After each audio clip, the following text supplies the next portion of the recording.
திருமணம் செஞ்சுக்கலாம் அப்படின்னா உங்களை உடனடியா பணியிலிருந்து நீக்கம் செஞ்சிருவோம் அப்படின்னு சொல்லி பிரபல நிறுவனம் ஒண்ணு அதிரடியா உத்தரவு பிறப்பிச்சிருக்காங்க. எங்க எதுக்காக இப்படி பிறப்பிச்சிருக்காங்க அப்படிங்கறத வீடியோவை ஃபுல்லா பார்த்து தெரிஞ்சுக்கோங்க.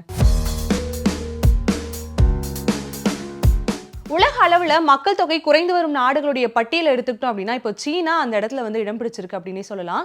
கடந்த 2001ஆம் ஆண்டுல எடுக்கப்பட்ட மக்கள் தொகை கணக்கெடுப்பின்படி சீனாவில் கிட்டத்தட்ட 130 கோடி மக்கள் தொகை வந்து இருந்துச்சு.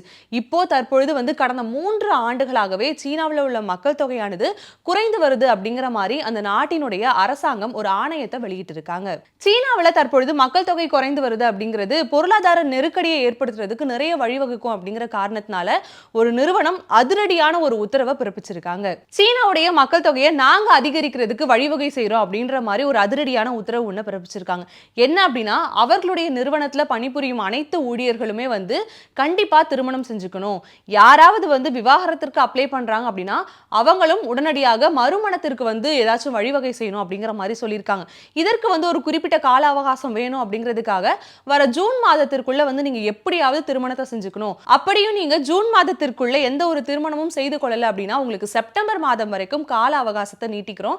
அதுக்குள்ள நீங்க கண்டிப்பா வந்து திருமணம் செஞ்சுக்கணும். அப்படி யாருமே திருமணம் செய்து கொள்வதற்கு முன் வரவே இல்லை அப்படின்னா உங்களை இந்த கம்பெனில இருந்து ஃபயர் பண்ணிடுவோம் அப்படின்னு சொல்லியிருக்காங்க. இந்த கம்பெனி 2001ல வந்து நிறுவப்பட்டிருக்காங்க. அது மட்டும் இல்லாம சீனாவில் இருக்கக்கூடிய டாப் 50 நிறுவனங்கள்ல இந்த நிறுவனமும் ஒன்று.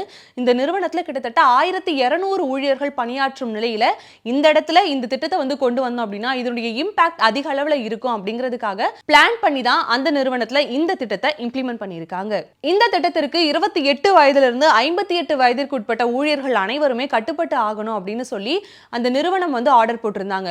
ஆனா வந்து திருமணம் அப்படிங்கிறது ஒவ்வொரு நபரினுடைய தனிப்பட்ட விருப்பம் அப்படிங்கிறதுனால இந்த நிறுவனம் போட்ட இந்த ஆர்டருக்கு பல எதிர்ப்புகளும் தற்பொழுது கிளம்ப தொடங்கி இருக்கு. சீனாவில் உள்ள பீக்கிங் பல்கலைக்கழகத்தினுடைய இணை பேராசிரியர் என்ன சொல்றாங்க அப்படின்னா திருமணம் அப்படிங்கிறது ஒரு சுதந்திரமான ஒரு உறவு. ஒரு மனிதன் அதற்குள்ள ஈடுபடணும் அப்படின்னா மட்டும்தான் அவர் போயிட்டு திருமணம் செய்து கொள்ள இயலும். இதை எந்த ஒரு காரணத்தை காட்டியும் எந்த ஒரு தனிநபர் மீதும் திணிக்க கூடாது அப்படிங்கிறதுனால இந்த விஷயத்தை நீங்க உடனடியா வாபஸ் பெற்றணும் அப்படின்னு சொல்லி கேஸுமே அப்ளை பண்ணியிருக்காங்க. பல எதிர்ப்புகள் இந்த ஆர்டர் தொடர்பாக எழுந்த நிலையில அந்த நிறுவனமும் சரி போயிட்டு போங்க அப்படிங்கிற மாதிரி நாங்க வாபஸ் வாங்கிக்கிறோம். ஆனா எங்க நிறுவனத்துல உள்ள அனைத்து ஊழியர்களுமே முடிந்த வரைக்கும் திருமணம் செய்து கொள்ள ட்ரை பண்ணுங்க அப்படிங்கிற மாதிரி அவர்களுடைய தரப்புல இருந்து ஒரு ரெக்வெஸ்ட் ஒண்ணு ஊழியர்களுக்கு கொடுத்திருக்காங்க.